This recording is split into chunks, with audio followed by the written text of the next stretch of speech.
পরিত্যক্ত গভীর নলকূপের গর্ত, আর তাতে নিভে গেল 3.5 বছরের শিশু মেজবাহার জীবন। চট্টগ্রামের রাজন এই মৃত্যু কোনো দুর্ঘটনা নয়, এটি নির্মম অবহেলার ফল। 4-5 বছর আগে সরকারি প্রকল্পের গর্তে করা হয়েছিল, নলকূপ বসানো হয়নি, গর্তেও বন্ধ করা হয়নি। বসত বাড়ির কাছেই বছরের পর বছর খোলা ছিল এই মরণ ফাঁদ। প্রশাসন দেখেও দেখেননি, সেই গর্তে পড়ে গেল একটি নিষ্পাপ শিশু। হারিয়ে যাওয়ার পর 4 ঘন্টা চেষ্টা করেও শিশুটিকে উদ্ধার করা হয়, কিন্তু হাসপাতালে নেওয়ার আগেই সব শেষ।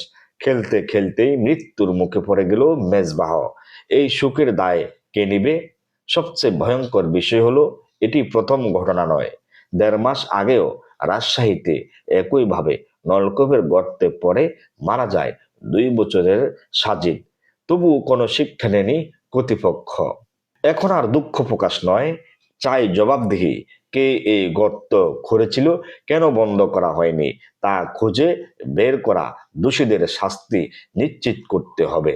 না হলে এমন মৃত্যু আমাদের রাষ্ট্র ব্যবস্থার নীরব নিয়মে পরিণত হবে।